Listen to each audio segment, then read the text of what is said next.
In this video, I'm gonna give you a full project roadmap to learn Python from start to finish. And this roadmap is gonna work a bit differently to what you might have seen in other videos like this, because instead of just teaching you a list of topics that you need to learn from beginner to advanced in Python, although we'll also do that, I will give you a list of projects to build. In fact, 7 projects that will start from absolute basics and go all the way to more advanced topics. So if you build all of these 7 topics and learn all of the topics along the way that we will cover, you will not only know what you will need to know, but you will have practiced it in a way that you have actually internalized these things, which is the biggest problem for most people when learning Python. They might learn topics, but then they just forget about them because they don't build actual projects. So with this roadmap, you're not going to have that problem. My aim here is that simply by following this one video, which by the way might take you a few weeks to complete as you want to stop it and then go and learn something, go and build a project and then come back to it, you can go from a beginner Python programmer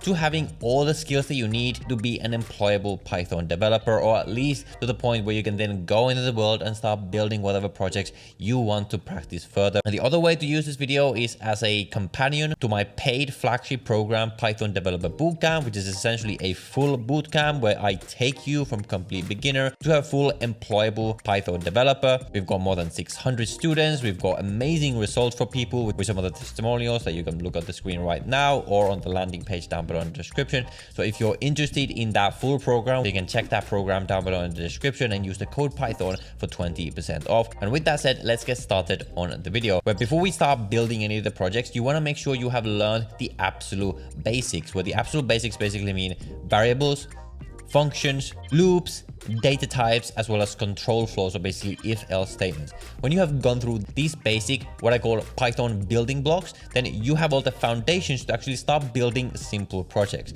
Now, in terms of how to learn these topics, I have a full 30-minute tutorial on the complete basics of Python on this channel, which I will leave down below in the description. So if you're a complete beginner to Python right now, then that will be your first place to start. Either watch that video, or if you don't like my teaching, then you're going to go and find an equivalent one on YouTube or online or whatever you prefer. So after you have done this, you have sort of got a hang of these basics, I recommend you start building beginner projects straight away. So getting into the first project, and by the way, I have actually listed all of these projects conveniently for you in a Notion template down below in the description. I'll make it the second link in the description, and then you'll be able to access all these projects with the instructions as well as the solution code to all of these projects. So if you're interested in that, you can check that out down below. First project is going to be a simple calculator application. The concepts that we're going to be practicing with this project are, well, really the basics of Python: variables, data types, basic operators, functions, input, output, and things like this. So what we're going to be doing is building a very basic command line calculator application, where what you're supposed to do is create functions for each operation in a calculator, specifically add, subtract, multiply, and divide, where you are supposed to figure out the logic on how to complete all of these functions using Python logic. And then what you're going to do is you're going to make this into a command line application. So you're going to need to figure out how to create a command line application, where that basically means that when you run this Python file, there will be an input function where they're going to input 2 numbers as well as the operation that they want to complete. So either add, subtract, multiply, things like this. And then you're going to use if-else statements to call the appropriate function that you have defined in that Python calculator file. And as a tip, you probably want to include some sort of error handling. So if they type something that's not included in the calculator, like some random word, there's going to be something that displays on the screen and ask them to input a proper function name again, or something like that. And then finally, assuming the user inputs all the inputs properly, then it should display the result on the screen on the command line, and then proceed to ask for a new operation or terminate the program. And here you also want to get into the mindset of thinking about potential edge cases. So what if, for example, someone asks you to divide 1 by 0? If you know a bit about mathematics, you'll know that dividing by 0 is not defined in mathematics. So you want to include proper error handling for cases like this, or any other ways in which the user might do something wrong when putting in the inputs or something like that. You want to make sure that the strings that you get as input are properly turned into integers and all this kind of thing. So you'll practice some typecasting as well. So with these projects, you'll get a good handle on the basics, and we can move on to project number 2, which is a basic command line to do application. Here, what we're going to be doing is expanding again on the basics, where where we're going to be practicing lists, loops, conditional, and some basic error handling. So the basic task here is that you're going to create again a command line application where the user can add tasks to your task list and then view any tasks that they have on the list, and then also complete these tasks by calling appropriate functions. So what you're going to do is start by defining a simple Python list, which is going to store the tasks in this application. And then you're going to create a menu by running a while loop, where when you first run this option, the program is going to display some options that the user can do using your application. Like for example, add a task, view tasks, remove tasks, or exit the application. And then you want to create functions for adding a task, which is going to add a task, which can just be some string of text that you ask from the user. You want to create a function to view the task. So just list all the tasks currently in the tasks list in some user-friendly manner, as well as remove a task / complete the task for the user to then remove that task from the current tasks list. And then you're going to implement a way to exit from the program. And to make this a bit more advanced, which you can perhaps leave a bit later on in your Python learning journey, you want to then make this so that rather than just adding these tasks in a Python list, which is going to disappear when you exit this program, you can use this as an opportunity to learn a bit about databases. Maybe you create a simple SQL database to actually store these tasks persistently, or you can add them on a JSON file or a CSV or something like that. Later on in this roadmap, you're going to learn a bit about like CSVs, file handling, things like this. So perhaps you can come and combine some of these skills back into this project. But for now, you can just start with something simple like this. When that is complete, you can move on to project number 3, which is going to be a basic weather app with a weather API. The concepts we're going to be learning here are libraries, APIs, some basic JSON parsing, as well as exception handling. And the basic function of this application will be to fetch some weather information for either a given city or your city or whatever you prefer, and then display it to the user again simply on the command line. So this is the first time in your programming learning where you're actually going to be utilizing external data outside of your application as part of your own code. And we're going to be doing this using something called an API. So at this point, it's probably a good idea to go out there and learn a bit about APIs. What are APIs? How do they work? Basically, it's very simple. When you're using an API, what you're essentially doing is calling some URL or some resource somewhere out there in the internet to fetch data back into your application. And then you can use that data and customize it to build your own application. In this case, there is weather data, which, for example, you can get from this website called Open Weather Map. So you're going to go to this website called api.openweathermap.org. And you're going to figure out how to get yourself what is called an API key. Now, this is the key that you're going to need to include in the request to this server to essentially authenticate that you're a real user, that they've given access to their data, and then you're going to be able to get back the weather data that you need inside of your own application. What you're going to need to do is now install a couple of libraries that allow you to actually make these API requests. Specifically, you're going to use a program called pip, which you're going to install separately, to install the requests library, which is the Python way of making requests on the internet using your Python code. And you're going to do that with the command pip install requests. And then you're going to figure out how to use this requests library to make a request on the internet, specifically a GET request to the URL, which you're going to figure out from the Open Weather Map website. And then you're going to get back some data inside of your application that you're going to display to the user. And then the way that this response is going to come back to you is in a data format called JSON. And JSON is basically just the way that data is usually transported across the internet. And it's going to be something called an object. And then you're going to need to look at this object and the format of this object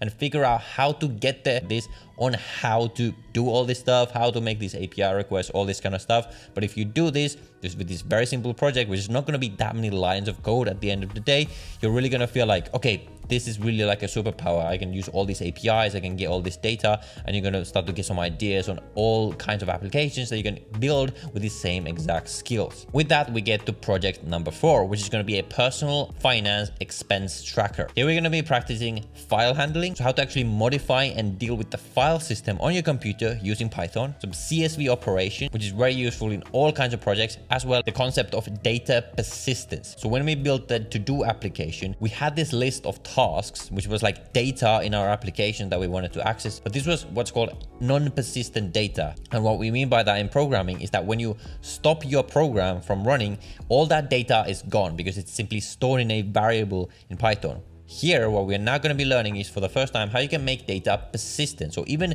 once you stop running your program, how you can keep that data alive so that the next time you run your program, that data is still going to exist. And this is what we do with, for example, databases. In this case, we're simply going to be using CSV files to store this data. So it's actually stored in a file that you can write stuff into and get stuff out of using Python code. And the objective is to create a program to track expenses and income where you save data to a CSV file for future reference. So the first thing you're going to do is set up a file called expenses.csv, which is going to be an empty CSV file with columns for date, description, category, and amount. So what this is going to then store is rows for every transaction that you want to store inside of your CSV file. And then you're going to create a couple of functions. First of them is going to be add expense, which is going to add a record to the CSV file. And the other one is going to be view expenses, which is going to read the CSV file and print to you in a user-friendly format all of the expenses currently inside of your file. So again, you're going to take some input from the user where they're going to be able to add a new expense to add inside your application. And then your code is going to need to deal with this CSV file properly. So you're going to need to go out on the internet and learn how to write and read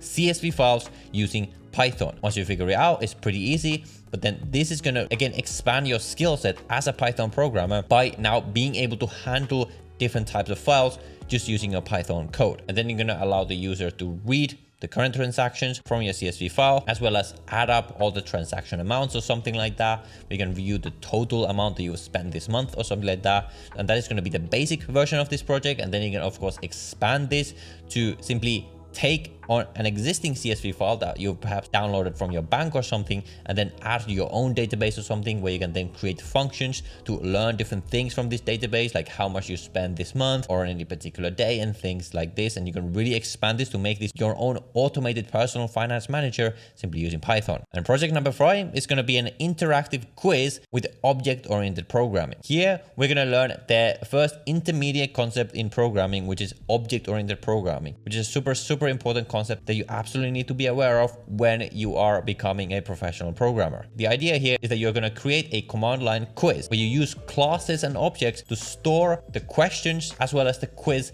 game for this application. The first thing you're going to do is learn a bit about object-oriented programming, how all of this works, things like this. If you're completing my program, I have a full module for object-oriented programming where we go very deep into how all of this works, so you know exactly what you're doing. If you're not using that, you can go out on the internet and learn the basics. And the first thing you're going to do is create a class called question. That is going to be a class that you can then create instances of, which are going to be all the questions for your quiz game. And this question class is going to include properties for the prompt, which is going to be the question, as well as the answer. So what is the correct answer for this question? And then if you're making a multiple choice game or something like that, you can create a property for wrong answers or something like that, or however you want to design this game. I'm going to leave the creativity to you to figure out how to make this interesting. And then what you're going to do is create a second class called quiz. That's going to include a property called questions, which is going to be a list of objects of this class question that we defined before. And then it's going to include a second property called score, which is supposed to initialize at 0 and then increment as you run through the game. Then you're going to initialize a list of question objects with the question text and the answer text. And in the quiz class, you're going to have some function called start, which is going to start looping through all of this question and print the prompt onto the screen, and then ask the user for an answer,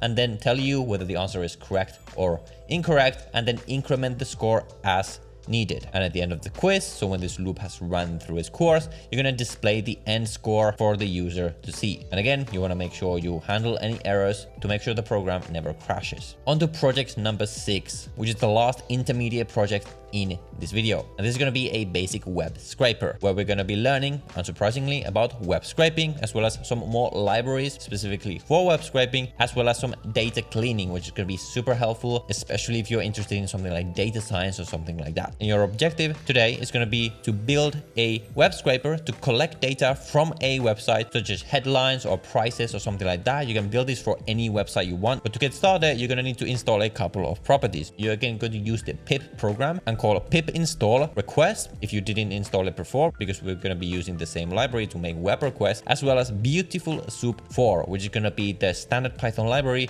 to start doing some web scraping. And then what you're going to do is you're going to choose some URL. This can, for example, be a page on Amazon, some job listing website, or whatever you're interested in. And then what you're going to do is just open that page on Google Chrome, right click on the page and click on inspect at the bottom, where you're going to start to see the HTML structure of that page. Now what you're going to do is identify the information on that page that you're actually interested in. For example, it could be the price data on some Amazon product page, for example. Then you're going to call a request.get, the same way as before, to download the content of this page. And then you're going to use Beautiful Soup. So you're going to need to go to the Beautiful Soup documentation to learn how to parse this website correctly, to parse this HTML data in a format that's going to be easy for you to deal with later, and extract the data from that HTML that you're actually looking for. And just as a hint, what you're going to be looking for are things like clauses on the HTML where the data you're interested in is containing, or even more usefully, the ID, if that exists. And you're basically going to figure out how you can extract the